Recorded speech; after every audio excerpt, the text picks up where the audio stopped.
अगर आपका सिलेक्शन नहीं होता है तो कोई आपसे ये नहीं कहेगा कि सिलेक्शन क्यों नहीं हुआ। कोई आपसे ये नहीं पूछेगा कि भाई एसआई को आरएस में मर्ज किया था कि नहीं किया था। ओनली ये पूछेंगे अगर पे नहीं होगा तो फाफड़ा में भी है। बस डर इस बात का है कि 3 साल में एक बार वैकेंसी आती है। अगर कोई आदमी 21 साल में आरएस की दे रहा है, 23 तक 21 साल का है वो 23 का होगा तब तक तो रिजल्ट आएगा। ठीक है, फेल हो गया, उसके बाद अगली एग्जाम कब देगा जब वो 26 साल का हो जाएगा। फिर फेल हो गया 30 का, वो बूढ़ हो गया, उसकी जिंदगी बर्बाद होगी। नमस्कार दोस्तों, मैं हूं आपका दोस्त हितेश। तो आज की इस वीडियो में आप सभी से बात करने वाले हैं कि राजस्थान में क्या चल रहा है। तो देखो यार, राजस्थान में वैसे तो फॉग तो खैर ऑल इंडिया में चल रहा है, लेकिन अगर हम बात करें राजस्थान में, तो यार राजस्थान में चल रहा है पेपर लीक। पेपर लीक चल रहा है, पेपर लीक हुआ है, छोटी मोटी वैकेंसी का नहीं, थानेदार का पेपर लीक हुआ है। मतलब कि वो कहते हैं ना, मेरा बाला में थानेदार चलाओ जिप्सी, तो भाई थानेदार ने जिप्सी चला दी है। अब थानेदारों के राजस्थान में यह हालत है कि उनको कांस्टेबल पीट पीट के जा रहे हैं। ठीक है, तो वो खैर अपना इनका पर्सनल वो है कि क्या हुआ क्यों हुआ, वो तो आपको पता ही होगा। अगर आप ये वीडियो देख रहे हो तो इतना तो आपको पता है कि राजस्थान में पेपर लीक हुआ है, और पेपर लीक हुआ है और चल क्या रहा है, क्या कुछ हो रहा है, एसओजी गड्ढे मुर्दे उखाड़ रही है। लेकिन इन सब के बीच में आपका क्या, हम बात करेंगे आपके बारे में। हम ये बात करेंगे कि आपको इनसे क्या फायदा है, क्या नुकसान है, और अगर आप एक एसआई की तैयारी कर रहे हो तो आरएस में अगर एसआई मर्ज हो जाती है तो आपको क्या बेनिफिट है, क्या नुकसान है, इनके बारे में आज की इस वीडियो में बात करने वाले हैं। पहले तो ये देख लेते हैं बोर्ड पे क्या लिख रखा है। बोर्ड पे लिख रखा है भाई पेपर लीक हो चुका, थानेदार का पुलिस सब इंस्पेक्टर 2021 वाली भर्ती का पेपर लीक हुआ है। पेपर लीक तो पहले हो गया था लेकिन पता अब लगा है, तो जो भी है पता लग गया। तो उसके बाद हम बात करते हैं कि ट्विटर पे क्या चल रहा है। ट्विटर पे चल रहा है हैशटैग एसआई भर्ती रद्द करो। भाई मैंने खुद ने ट्वीट भर भर के किए एसआई भर्ती रद्द करो। अब मेरे को ये पता नहीं था कि एसआई भर्ती रद्द तो होगी नहीं, बल्कि ये एसआई यहाँ पे आके मर्ज हो जाएगी, ये मेरे को बिल्कुल पता नहीं था। फिर भी चलो ठीक है जो है। उसके बाद में ईओआरओ वाले अलग से भड़क रहे हैं, ऐसा करें हमारी भर्ती रद्द करो। अरे काम कर लो ना, आज तक जितने भी लगे हैं सबको हटा दो यार, तो अपनी चला दो। ऐसा थोड़ा होता है सारी भर्तियां रद्द कर दो। तो इसी बारे में आज की इस वीडियो में थोड़ी बात करेंगे एंड थोड़ी नॉलेज भी देंगे। अगर आप एसआई की तैयारी कर रहे हो, कर ली, तो आपको कितना कुछ फायदा है, कितना कुछ नुकसान है।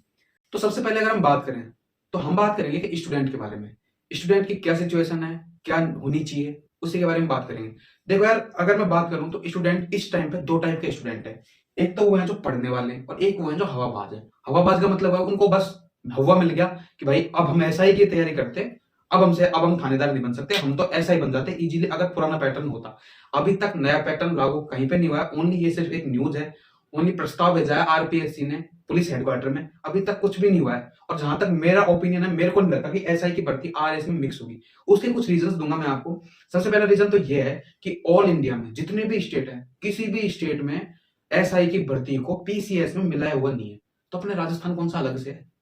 ठीक है, एक बात तो ये होगी। दूसरी बात अगर हम बात करें तो दोनों में एज का बहुत ज्यादा डिफरेंस है। मतलब कि आरएस में आदमी शुरू 21 से होता है, खत्म होता है 40 45 पे जाके, जबकि यहाँ पे स्टार्ट होता है 20 से, खत्म हो जाता है 25 पे। वो बात अलग है कि एज रिलैक्सेशन मिलके 30 35 तक आदमी पहुंच जाता है, लेकिन हम बिना एज रिलैक्सेशन के हम बात कर रहे हैं। ठीक है, अगर हम बात करते हैं कि एसआई में और आरएएस का जो सिलेबस है उसमें क्या डिफरेंस है, कितने क्या पेपर होते हैं, और क्या कुछ पैटर्न है थानेदार बनने का और डिप्टी बनने का। ठीक है, मैं पुलिस महकमे की बात कर रहा हूँ सीधी सीधी। अब हम बात करते हैं, सबसे पहले हम बात करते हैं एसआई की। एसआई में दो पेपर होते हैं। पहला पेपर होता है हिंदी का 200 नंबर का, ओनली ग्रामर पोर्शन। दूसरा नंबर का पेपर होता है जीके एंड जीएस का, जिसमें आरएएस प्री का जो सिलेबस है ना, उसको एज इट इज उठा के न्यू की न्यू धर दियो कत्ते, बिल्कुल भी चेंज को नहीं। Paper second GK and GS का 200 नंबर का और हिंदी का है 200 नंबर का। ठीक है, उसके बाद में ऐसे में होता है फिजिकल। फिजिकल होता है भाई 100 नंबर का, उसमें 50 नंबर लाना जरूरी है पास होने के लिए। उसके बाद में इंटरव्यू होता है, इंटरव्यू 50 नंबर का होता है। अब इसमें होता यह है कि पेपर फर्स्ट और सेकंड की कट ऑफ के बाद में आपकी फिजिकल की कट ऑफ ऐड होती है, और इंटरव्यू में पहुंचने के बाद में आपकी फिजिकल की कट, मतलब फिजिकल के जो मार्क्स होते हैं वो रिमूव हो जाते हैं। मतलब कहने का मतलब यह है इस पेपर की और इसकी इंटरव्यू की बस ओनली ये दो की कट ऑफ जुड़ के आपका रिजल्ट निकलता है। ये तो हो गया सीधा सीधा मामला थानेदार का। अब बात करते हैं आरएएस का। भाई आरएएस का क्या सिस्टम, अगर मिलती है तो कितना कुछ सिस्टम वही रहेगा। देखो अगर हम बात करें तो आरएएस में बहुत सारी अलाइड पोस्ट हैं, जैसे एसडीएम होगी, तहसीलदार होगी, डिप्टी होगी, और भी बहुत सारी पोस्ट हैं नीचे अलाइड में। और तो इतनी सारी है जो मतलब जिनमें जिसके बजाय तो आदमी टीचिंग में आ जाए तो बढ़िया है। जैसे अल्पसंख्यक मामला में छोटे मोटे विभाग पकड़वा देते हैं, तो उनमें कोई मतलब नहीं, मोटी मोटी हम बात करते हैं। तो अब हम आते हैं इस साइड। तो अगर इसको अलाइड में डाल देते हैं तो इस साइड का सिलेबस देख लेते हैं। एसआई और प्री बिल्कुल सेम सिलेबस है एज इट इज। अगर आपको मतलब ये लग रहा है कि मैं थोड़ा गलत बोल रहा हूँ, मतलब as same as it is नहीं है, तो मैं आप मेरे को मैसेज कर देना, मैं आपको एक कम्युनिटी टैब डाल दूंगा, उसमें 2 पार्ट कर दूंगा, एसआई और आरएस का सिलेबस में आप देख लेना, या फिर आप गूगल करके खुद भी देख सकते हो। ठीक है, तो एसआई और आरएस अगर इसमें मिक्स कर दें तो आरएस प्री जो है उसमें जीके एंड जीएस का पेपर होता है। तो जो जीके एंड जीएस का पेपर होता है वो सेम यही पेपर होता है, सेम वही सिलेबस है, बिल्कुल पॉइंट भी और थोड़ा खोल सेम टू सेम है। तो यहाँ से 200 नंबर का है, तो ये तो आपके काम आ रहा है, ये आपके काम आ जाएगा, मतलब कि एसआई का पेपर सेकंड आपके आरएस प्री में काम आएगा। उसके बाद में लोग कह रहे हैं कि भाई मेंस में क्या होगा, अगर इसको यहाँ मिला जाए तो हम तो नुकसान में गए। नुकसान में हो, लेकिन ज्यादा नुकसान में नहीं हो, फायदे में भी हो।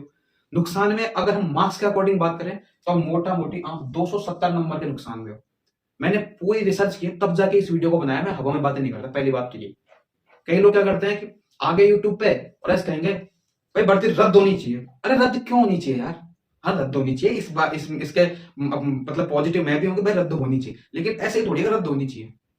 रद्द होनी चाहिए, मैं भी कह रहा हूँ। वो बात अलग है कि मैं मतलब दोगली बातें कर देता हूँ कई बार, लेकिन अब हम बात करते हैं कि 270 नंबर जो हैं वो उस मतलब वो आरएस में अलग कैसे हैं। देखो आरएस में 2016 की वैकेंसी के बाद में छोटे छोटे कई सारे सब्जेक्ट ऐड किए थे 20-20 नंबर के। जैसे एक तो खेल एंड योगा, प्रबंध, विधि, व्यवहार, समाजशास्त्र, अकाउंट एंड ऑडिट्स। तो ये 20-20 नंबर के सब्जेक्ट हैं। तो 20-20 नंबर के ये हैं, तो 6 कितने हो गए? 120। भाई मेरी मैथ में थोड़ी कमजोर है, बहुत प्रैक्टिस की है। 120 नंबर हो गए ना 20-20 नंबर के, तो 120 तो ये हो गए। उसके बाद में एसआई में जो हिंदी है वो ओनली ग्रामर पोर्शन है 200 नंबर की, जबकि आरएस में हिंदी 120 नंबर की है और इंग्लिश है 80 नंबर की। तो एसआई में इंग्लिश नहीं आती, तो 80 नंबर इंग्लिश के हो गए, तो 80 हो गए ना ये। ठीक है, 120 और 80 कितने हो गए? 200। यहां कर लेते हैं कैलकुलेशन, 80 प्लस 120। उसके बाद में आरएस में ग्रामर पोर्शन मेंस में आता है, लेकिन वो ओनली 50 नंबर का आता है। 50 नंबर का वहां पर आएगा ग्रामर पोर्शन, और उसके बाद में वो तो हमारे ऐसा ही हो गया, क्योंकि ऐसा ही में आपने उसकी तैयारी कर रखी है ना पेपर फर्स्ट में हिंदी की। उसके बाद में आता है हमारा मतलब संक्षिप्तीकरण, निबंध वगैरह, और उसके बाद में आता है समसामयिक मुद्दे पर निबंध। तो 120 नंबर की 120 नंबर तो हमारे इनके हो गए, 80 नंबर इंग्लिश के हो गए, और उसमें से 50 नंबर ग्रामर के काट दिए 120 में से, तो बचे कितने? 50 और 20 70, कितने हो गए? 270 नंबर का मैटर बिल्कुल लगा है मेंस में। ये बहुत बड़ा डिफरेंस होता है, 270 नंबर। आपको पता है पिछली बार मतलब कट ऑफ कितनी गई थी? पिछली बार कट ऑफ बहुत बढ़िया गई थी। पिछली बार कट ऑफ गई थी, अगर आप 350 प्लस नंबर लेके आते थे मेंस में तो आप एसडीएम पे हो। तो इस बार आप सोच लो यार 200 नंबर 270 नंबर तो बिल्कुल अलग है। तो आप थानेदार बनोगे, फिर आपको 270 नंबर का मतलब एक्स्ट्रा एक्स्ट्रा पढ़ना पड़ेगा। सीधी बात तो ये है। ये तो हो गई हमने इसके बाद कि भाई सिलेबस में क्या कुछ अलग है और आरएस और एसआई में क्या डिफरेंस है। अब हम बात करते हैं कि आपको क्या करना चाहिए अकॉर्डिंग टू मी। अभी जहां तक कई लोग हैं कि हमने पढ़ाई छोड़ दी, भाई आप पढ़ा को ना वहां पर चिल करेंगा, आप तो घर जाऊंगा और मतलब चिल मारेंगा, ऐसा कुछ नहीं है। मेरे को जहां तक लगता है ऐसा भर्ती बिल्कुल रद्द तो होनी चाहिए। बाकी रद्द होने के हो नहीं हो वो बात अलग थोड़ी चल जाती है। ऐसा ही इसमें मिक्स होने के चांस 0.1% है। अब यार यह बात हो गया तो सीधी सट दे, कच्चा बदलवा 10 से थोड़ी रुकबा करी यार। कच्चा बदलने से 10 नहीं रुकते। आरपीएससी को ये बात कोई समझाओ भाई, सीधी बात है। ऐसा ही भर्ती का पेपर लीक हुआ, आरएस में मिक्स कर दिया। आरएस का पेपर लीक नहीं हुआ क्या? आरएस का भी पेपर लीक हुआ है। और अगर यही बात है कि अगर एसआई का पेपर लीक होने की वजह से तुम आरएस में मर्ज कर रहे हो, तो पटवारी को भी आरएस में मर्ज कर दो, टीचिंग लाइन को भी आरएस में मर्ज कर दो। लेकिन मर्ज करने के बाद में अगर एक चीज आप कर सको तो ही मर्ज करो कि ईयरली यूपीएससी की तरह हर साल आरएस की एग्जाम होनी चाहिए। पंचवर्षीय योजना मत बनाओ इसको, एक वर्षीय योजना बना दो, फिर भले ही मर्ज कर दो। आपको एक बात पता है कि स्टूडेंट कभी भी ये नहीं चाहता कि भाई मर्ज क्यों हो रही है। उसको प्रॉब्लम इस बात से है कि आरएस की वैकेंसी 3 साल में आती है। बाकी अगर आप पोस्टें कम निकाल दो और 1 साल में ले लो, किसी को कोई प्रॉब्लम नहीं है। फिर और गलती से पेपर लीक हो गया तो अब कई लोग ये कह रहे हैं कि भर्ती रद्द करो। तो देखो भर्ती रद्द करने का एक पॉजिटिव व्यू भी है और एक नेगेटिव व्यू भी है। हम दोनों व्यू में बात करेंगे। कई लोग कह रहे हैं कि भर्ती रद्द नहीं होनी चाहिए क्योंकि 400 जो स्टूडेंट है वो ईमानदार लगे हुए हैं। अब एक बात बताओ भाई, 800 पदों पर वैकेंसी आएगी, ठीक है, और किरोड़ी लाल जी ये कह रहे हैं कि मैं एसओजी को मैंने जो एसओजी को डॉक्यूमेंट्स दे दिए, उनमें 450 मतलब 400 प्लस स्टूडेंट जो हैं वो फर्जी बैठे थे, डमी बैठे थे। तो एक बात बताइए, जो लोग कह रहे हैं कि बचे हुए 400 जो ईमानदारी से लगे थे वो उनके लिए भर्ती रद्द नहीं होनी चाहिए। तो एक बात ये भी तो सोचो कि जो 400 लोगों की जगह पे डमी बैठ के इन्होंने सिलेक्शन लिया है, वो 400 सीटें भी तो किसी ईमानदार की थी। एक तो पॉजिटिव व्यू तो ये होगा। नेगेटिव व्यू की अगर हम बात करें तो लोग ये कह रहे हैं कि भाई पूरी भर्ती रद्द कर दो, ठीक है, भर्ती तुम रद्द कर दो, और ये कह रहे हैं कि पढ़ने वाले तो वापस पढ़ लेंगे। अरे पढ़ वाला वो जो पढ़ लेंगे, 3 साल का गैप बहुत होता है। कितनों की शादियां होंगी, दहेज ले लिया होगा, हालांकि मैं दहेज के खिलाफ हूँ, लेकिन दहेज ले लिया होगा। तो ये देखो अब सरकार क्या करती है, पूरा सरकार पे है और मैं खुद इस भर्ती को रद्द करने के सपोर्ट में हूँ, क्योंकि स्टूडेंट हित में अपन बोलेंगे, क्योंकि अपन खुद स्टूडेंट है। ठीक है, तो मैं उम्मीद करता हूँ कि आप लोगों के जितने भी सिलेबस के रिगार्डिंग जो डाउट थे वो क्लियर हुए होंगे, और ऐसा ही और आरएस में थोड़ा बहुत डिफरेंस समझ में आएगा। और अगर और ज्यादा डिफरेंस समझना है तो मैं डिटेल वीडियो डाल दूंगा 1-2 दिन में, फिर उसमें आपको पूरा सिलेबस में बता दूंगा कि क्या कुछ डिफरेंस है, क्या कुछ सिमिलर है। इसमें मैंने ओनली मार्क्स के डिफरेंस बताए हैं जल्दीबाजी में, भाई 270 नंबर का आपको इसमें अलग पढ़ना पड़ेगा।